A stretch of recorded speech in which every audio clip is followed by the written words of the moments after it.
Every year, over 41 million speeding tickets are issued in the US alone.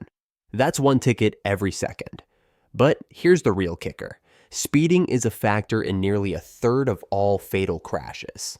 And it's not just reckless drivers or street racers. Even experienced drivers make critical mistakes when driving fast. Mistakes that can cost them control, safety, and even their lives. So, today in this video, we're breaking down 7 common mistakes that most drivers make when pushing their speed. Stick around, because fixing just one of these could mean the difference between a smooth ride and a serious crash. Let's get into it. Number 1.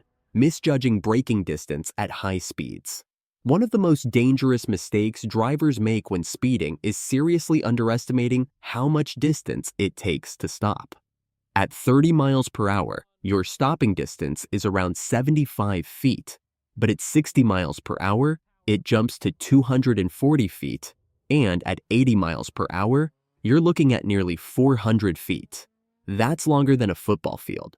Now, factor in wet roads, worn-out tires, or delayed reaction time, and suddenly, stopping in time becomes nearly impossible. The real problem? By the time you even react, you've already traveled hundreds of feet. The average human reaction time is around 2.5 seconds, which means that at 80 miles per hour, you'll cover almost 300 feet before even touching the brakes. If a car ahead suddenly slams on the brakes, or if an obstacle appears, your chances of stopping in time are slim to none.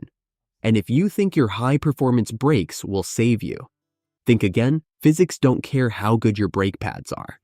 The fix? Triple your following distance at high speeds and always assume you'll need more room to stop than you think.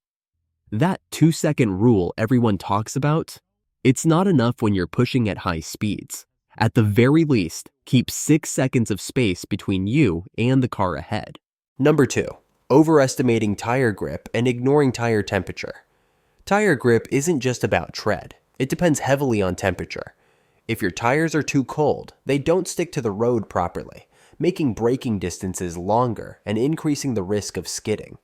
On the other hand, if they overheat, especially after aggressive driving, they become greasy and lose traction, making handling unpredictable.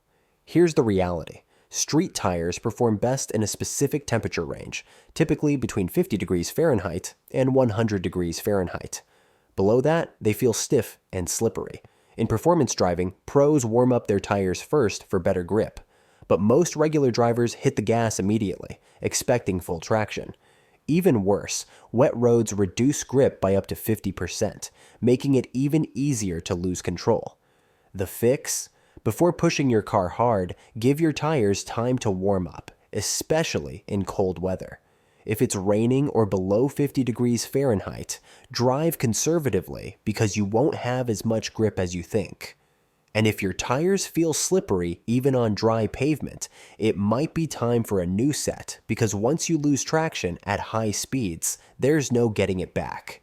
Number 3. Improper steering input at high speeds. One wrong move like jerking the wheel too hard, turning too quickly, or suddenly letting off the throttle mid-corner can send your car into snap oversteer, which is when the rear of the car loses traction and swings out uncontrollably. And trust me, once that happens, it's almost impossible to recover unless you know exactly what you're doing. This is especially dangerous in rear-wheel drive and mid-engine cars. Think Mustangs, BMW M3s, or Porsches, where weight distribution plays a huge role in handling. When you suddenly lift off the gas while cornering, the car's weight shifts forward, causing the rear tires to lose grip instantly. If you panic and overcorrect with too much steering input, you're basically setting yourself up for a spin-out or worse, sliding straight into a barrier. The fix? Stay smooth with your steering and throttle inputs. Avoid abrupt movements, especially mid-corner. If you feel the rear end starting to slide, don't slam on the brakes instead. Gently countersteer and keep a steady throttle to regain control. Number 4. Poor throttle management. Flooring the throttle without control, especially in high-powered rear-wheel drive cars, can lead to wheel spin, fishtailing, or even a complete loss of traction. On the flip side, suddenly letting off the gas in the middle of a high-speed maneuver can upset the car's balance, shifting weight to the front tires and making the rear end snap loose, a phenomenon known as lift-off oversteer. This mistake is especially common in turbocharged cars, where the throttle response isn't instant. Many drivers stab the gas, feel a delay, then suddenly get a surge of power all at once, making the car harder to control. Likewise, in all-wheel drive cars, too much throttle can overload the system, causing the front tires to push straight instead of turning. The fix? Throttle control should always be smooth and progressive. Instead of flooring it all at once, gradually feed in power to maintain traction and balance. If you're mid-corner, keep a steady throttle to prevent sudden weight shifts. And if you're driving something high-powered, learn how your car delivers power, so you're never caught off guard. Number 5. Misusing brakes. Many drivers either slam on the brakes too late or ride them too much, leading to a serious problem called brake fade. This happens when the brakes overheat, making them far less effective. If you've ever felt your brake pedal go soft, or noticed that it takes longer to stop after aggressive driving, that's brake fade kicking in, and at high speeds. It's the last thing you want. A study by Brembo found that after just 10 to 15 minutes of hard braking, standard brakes can lose up to 40% of their stopping power. Now imagine you're doing 80 miles per hour, expecting your brakes to save you, but when you press the pedal, they don't bite like they should. That's how crashes happen. The fix? Don't wait until the last second to brake. Start braking earlier and more progressively. If you're driving aggressively for extended periods, give your brakes time to cool down instead of constantly hammering them.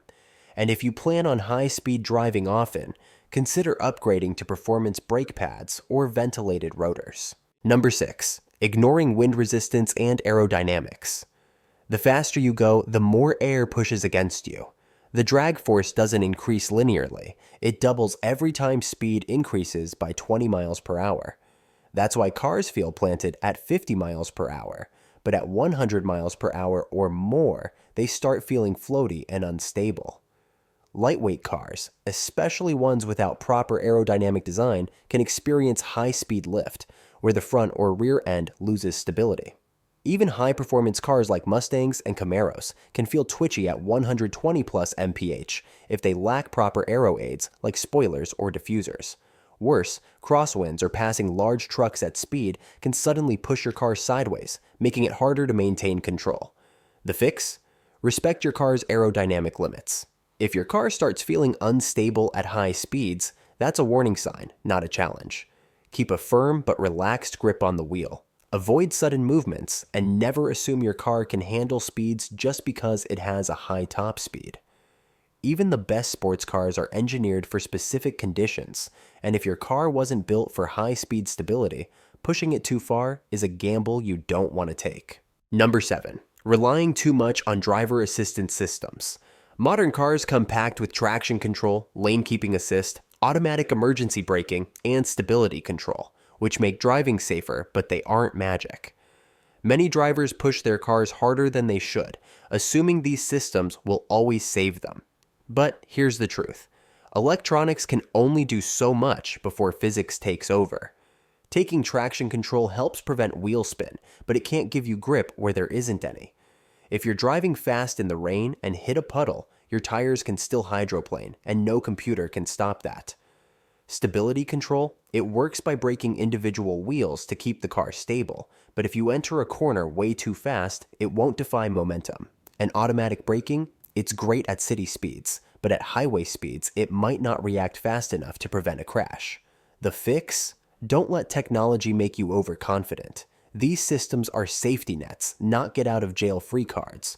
Always drive like they aren't there, because when you're pushing the limits at high speeds, the only thing keeping you safe is your skill, awareness, and respect for the road.